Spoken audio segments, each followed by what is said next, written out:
Hello everyone, आप सभी का स्वागत है हमारे यूट्यूब चैनल पहला बोर्ड में। और आज हम करने वाले हैं एक्सरसाइज 3.6 का क्वेश्चन नंबर 1। क्वेश्चन नंबर 1 में दूसरा पार्ट आज इस वीडियो में डिस्कस करने वाले हैं। जैसे प्रीवियस वीडियो में पहला पार्ट ऑलरेडी कवर कर चुके हैं।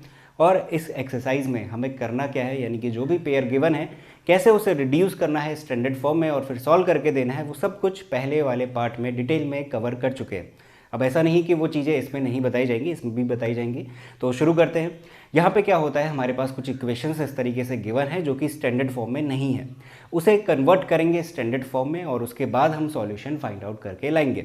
अब यहाँ पे मेरे पास क्या है, जैसे कि ये इक्वेशन है, क्वेश्चन नंबर 2 में है। यहाँ पे क्या दिखा है, 2/√x + 3/√y = 2 और दूसरे वाले में 4/√x - 9/√y = -1। तो थोड़ा सा कॉम्प्लिकेटेड है, ऐसा कोई भी इक्वेशन हमने अभी तक का नहीं देखा था स्टैंडर्ड फॉर्म में। अब इसे चेंज करने के लिए हम क्या करते हैं, कुछ वैल्यू रखते हैं, कुछ लेट करते हैं। अब वो कैसे लेट करना होता है, वो हम लेट करते हैं दोनों इक्वेशन को ध्यान में रख के, क्योंकि दोनों इक्वेशन को हमें सॉल्व करना है और वो दोनों जगह पे ही जाएगा। जैसे कि सपोज दैट मैं यहाँ पे लूँगा लेट 1/√x = कितना u और 1/√y = v के बराबर। देखो ऐसा क्यों करा, क्या है मेरे पास 2/√x है जिसको कि मैं 2 × 1/√x लिख सकता हूँ। सिमिलरली प्लस 3 × 1/√y है, ये पहली इक्वेशन का हिस्सा है। वही सेम काम दूसरे वाले इक्वेशन में भी करा जा सकता है और वहाँ पे भी क्या हो जाएगा 4 × 1/√x। तो कंप्लीट जो 1/√x है ना, क्योंकि डिनोमिनेटर में वेरिएबल अगर रहेगा तो परेशानी क्रिएट करेगा, वो स्टैंडर्ड में नहीं जा पाएगा। तो हमें क्या करना है, उसी वेरिएबल को जो डिनोमिनेटर में दिख रहा है उसे न्यूमरेटर में लेके जाना है। तो उसके लिए हम क्या करेंगे, 1/√x को दूसरा क्या मान लेंगे, वेरिएबल मान लेंगे, जो कि u ले लिया। 1/√y को v मान लिया। अब बच्चे थोड़ा सा यहाँ पे कंफ्यूज हो जाते हैं, एक दो क्वेश्चन में तो सही करते हैं, उसके बाद तीसरे क्वेश्चन में वो क्या करने लग जाते हैं, वो ये कहते हैं कि √x को क्या ले लेते हैं, u ले लेते हैं, √x को u ले लेते, तो वो सिर्फ ये √x को लेते हैं। अब देखो अगर आप सिर्फ √x को u लोगे तो होगा क्या, आपके पास कुछ ऐसा बनेगा 2/u बनेगा ना, 2/u, क्योंकि आपने 1/√x को नहीं माना है। तो इस वजह से हमें ये चीज़ जो ये कन्फ्यूजन वाली मैंने बताई, ये आपको नेग्लेक्ट करनी है, अवॉइड करनी है। हमें कंप्लीट लेके चलना होता है, क्योंकि अगर कंप्लीट लेंगे तभी जाके, तो देखो 2 × 1/√x है, इसकी जगह पे u आएगा तो 2u बन पाएगा और प्लस का 3v बन पाएगा, क्योंकि 1/√y की जगह पे v माना हुआ है। तब जाके दिखेगा क्या, वेरिएबल न्यूमरेटर की तरफ को। तो यही आपको ध्यान में रखना है, क्या चीज़ें लेट करनी है, क्या पैटर्न बन रहा है वो देखो उसमें, और उस चीज़ को एज्यूम करो, यानी कि लेट करो। यहाँ पे क्या पैटर्न बन रहा था, 1/√x और 1/√y का बन रहा था, तो हमने मान लिया। अब इसको पुट करते हैं तो पहली वाली इक्वेशन रिड्यूस हो जाएगी, क्या बनेगी, 2u + 3v = 2 बन जाएगी। दूसरी वाली में भी सेम काम होगा, 4 × 1/√x है, 1/√x की जगह पे कितना u, तो 4u - 9v = -1। अगर आप एक बार ये क्वेश्चन समझ लेते हो कि किसे हमें लेट करना है और क्यों करना है, तो आपके लिए क्वेश्चन आसान बन जाएगा। तो अब शुरू करते हैं हम लोग अपना solution. 2u + 3v = 2, 4u - 9v = -1 है।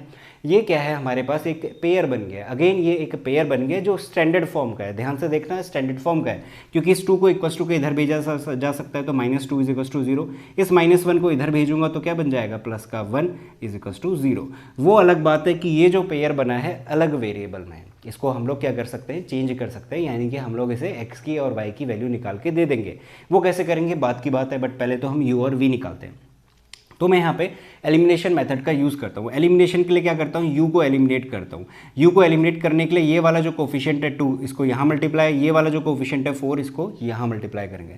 मल्टीप्लाई करता हूँ, 4 2 = 8u + 4 3 = 12v - 4 2 = 8 = 0 हो जाएगा। 2 को करेंगे, 4 2 = 8u माइनस का 9 2 = 18v प्लस का 2 = कितना, 0। तो देखो 8u और 8u दोनों इक्वेशन में क्या बन गए, सेम बन गए। अब अगर ये सेम बन गए हैं, इसको एलिमिनेट करना है, तो मुझे क्या करना चाहिए, एलिमिनेशन मेथड में हमने सीखा है कि हम क्या कर देते हैं, माइनस कर देते हैं पहली इक्वेशन को दूसरी से। कभी माइनस करते हैं, कभी ऐड करते हैं, ध्यान देना, कभी ऐड कभी माइनस। इस क्वेश्चन में क्या सुटेबल रहेगा कि हम लोग माइनस करें, तो सब्ट्रैक्ट करेंगे तो माइनस बन जाएगा, और ये माइनस माइनस प्लस, और ये माइनस बन जाएगा क्योंकि ये प्लस का है, तो ये कैंसिल आउट हो गया। 12u + 8u 8 9 10 30v, और ये हो जाएगा हमारे पास कितना, माइनस का 10 = 0। तो 30v = 10 उधर जाएगा, v = 10/30 कैंसिल आउट हुआ, v = मिल गया कितना, 1/3। तो v की वैल्यू हमारे पास मिल गई। अब v मिलने के बाद u निकाल लेते हैं। u कैसे निकालोगे, किसी भी इक्वेशन से निकालो। मैं पहली वाली ले लेता हूँ, 2u plus 3v minus 2 is equal to 0, यहाँ से निकालनी पड़ेगी। अब v 1/3 है, 2u प्लस 3 इंटू 1/3, v की जगह पे रखा, minus 2 is equal to 0, cancel out हो गया। 2u प्लस 1 बचेगा, माइनस का 2 इज इक्वल टू 0। तो 2u देखो प्लस 1 माइनस 1 बन जाएगा। 2u इज इक्वल टू कितना हो गया 1, और u इज इक्वल टू बन गया 1/2। तो u की वैल्यू हमारे पास मिल गई 1/2, v की वैल्यू मिल गई 1/3। अब ये क्या हुआ, हमारे पास जो इक्वेशन थी यानी कि जो एक्चुअल क्वेश्चन था ये रहा, इसको हमने रिड्यूस कर दिया इस वाली इक्वेशन में, इसको सॉल्व करा, एलिमिनेशन मेथड का इस्तेमाल करा, u और v की वैल्यू निकाल के रख दी। तो क्या ये हमारा सॉल्यूशन निकल गया है? नहीं निकला है, क्योंकि हमारा जो ओरिजिनल क्वेश्चन है ना वो x y के रिस्पेक्ट में। तो हम जब भी सॉल्यूशन निकालेंगे, जब भी हमें रिड्यूस करने की ज़रूरत पड़ रही है कि नहीं इक्वेशन को, तो जो ओरिजिनल क्वेश्चन में गिवन है वेरिएबल, उन्हीं की आप वैल्यू फाइंड आउट करोगे। तो यहाँ पे क्या है x है, तो अब क्या करोगे, आपने जो चीज़ें लेट करी हुई थी उसमें वैल्यूज़ पुट करो। देखो क्या करा हुआ था, आपने लेट करा था 1/√x बराबर है u के। तो u कितना आया है 1/2, तो मैं यहाँ पे लिख देता हूँ 1/2। क्रॉस मल्टीप्लाई कर दो, क्रॉस मल्टीप्लाई करने पे 2 इज इक्वल्स टू √x हो जाएगा, ये इधर जाएगा, ये इधर चले गया, तो कुछ ऐसा दिखेगा। अब देखो मुझे x चाहिए, बट यहाँ पे तो √x लगा हुआ है। √x का मतलब क्या होता है, इसका मतलब ये है कि इसकी पावर, x की पावर कितनी है 1/2 है। ये चीज़ें सीखी हुई है 9th में। तो अब क्या करेंगे, इसको हटाने के लिए यानी x की पावर 1/2 हटाने के लिए क्या करते हैं, स्क्वायरिंग बोथ साइड कर देते हैं।